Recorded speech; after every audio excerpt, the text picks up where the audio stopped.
Some of you who have me on Discord have seen that I've been playing this game called Obsidian, and I want to make a quick video about what it is and why I use it. Why do I want to make this video? Is because I love the app and I really want to support it and help showcase it, and I want to give it a bit more publicity.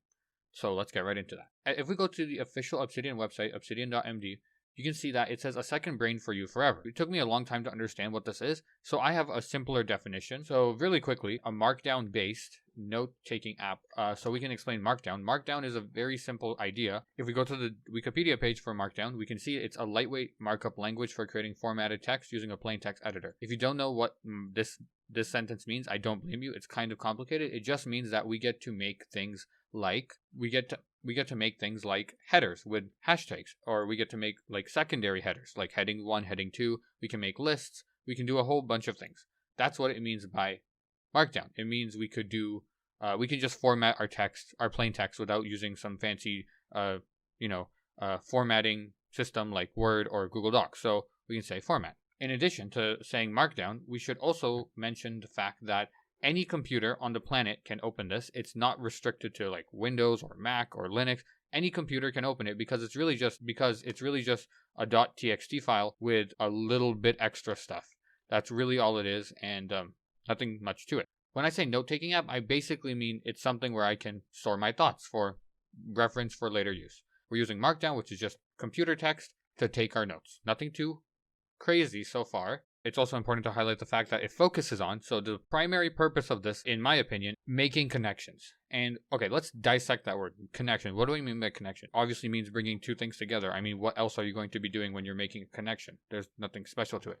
But the thing is, you've brought two ideas together. And if we're focusing on taking all our notes, every single note, every single idea we have, in plain text files for computers to use, and we're able to use these computers to connect our ideas together and bring them closer together, then imagine what we could do. We had 100 or 1,000 or 2,000 different nodes all connected and sharing their knowledge across connections, which we can hand place ourselves when we take the notes, and we can start to see large patterns emerge. And that's exactly what one of my vaults is all about. And in Obsidian, the place where you take all your notes from is called your vault. So this is my vault. It has 1,707 files and 27 folders. And you can see that this is mainly for like a biology major, by the way, which is what I am. And you can see that it allows me to see connections between ideas, and I can go and start looking at things and see them in a new way. What do I mean by a new way? I mean, yeah, cool. This is it's a pretty diagram. Look, you can like move it around. You can play around with it.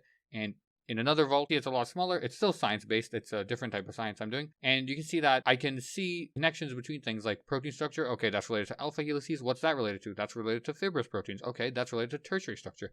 Oh, it's related back to protein structure as well. Tertiary structure, protein structure. But it's also related to disulfide bridges because disulfide bridges make up tertiary structure.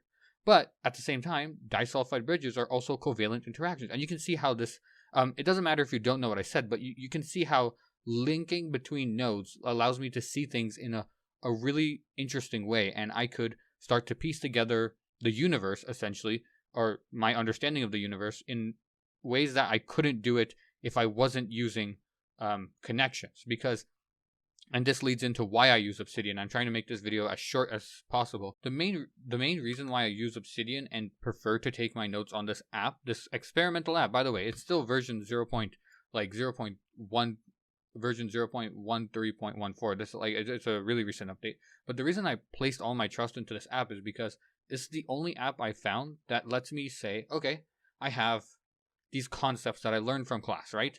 And everyone learned these concepts. And I'm mainly gearing this towards students because that's what I found it useful for. I can't speak for it in terms of using it for work or personal life. I don't use it for that. I'm sorry, but this is just for students. I'll put that disclaimer at the beginning. But imagine you're learning all these concepts in class, right? And after the lecture, or after your prof is done talking, you look at all these concepts and you're like, okay, yeah. So there's concept A, there's concept B. Okay, that's cool. I got to memorize this, put this into the test, and I'll get an A+. But what I want to do is, because I actually like understanding things, is I want to go and say, how is concept A related to concept C? Is it related to concept C?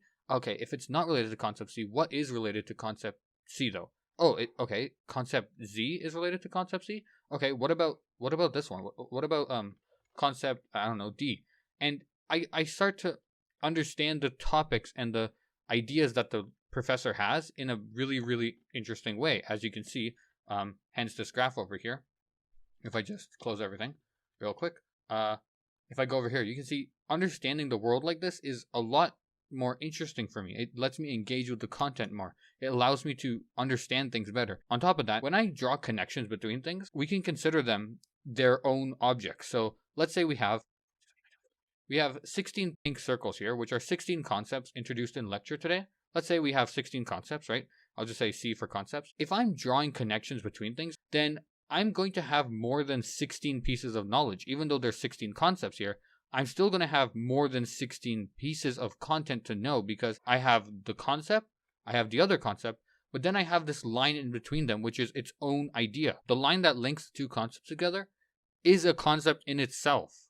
And that is one of the most powerful things that Obsidian has taught me in the 3 months I've been using it, is that ideas aren't isolated by themselves in a vacuum. You have to use them and connect them together. And I think it actually helped me improve my grades and my studying techniques and habits, because I've been looking at the world differently. I see connections between things. And if you think about it, when you put ideas together and you try connecting things together, you can see things no one has seen before. And if you see things no one has seen before, then you can discover something or invent something that could make you a lot of money or help the world or insert whatever goal you want. But I'm just saying, this is the reason why I use Obsidian, and this is the video I will send to anybody who asks me, what is Obsidian and why do I use it? Because when I have it open here on Discord, people ask me, and I say it's a note-taking app. I feel like I don't do justice. And people who are actually interested in Obsidian and they want to learn more, of course, I will leave the link to where you can get it, and a couple extra words of advice down there in the description, hopefully, if I remember. But I'll also be going over themes and plugins I use, because this app is not just alone by itself. There are a bunch of things like plugins and themes. I've already said that, but you can see that you can customize your thing really well. It's crazy what you could do with Obsidian and what other people have done in Obsidian. And there's a Discord server that I'm pretty active on over there. I talk quite a bit there. So yeah, that's Obsidian, and I hope you have an amazing day.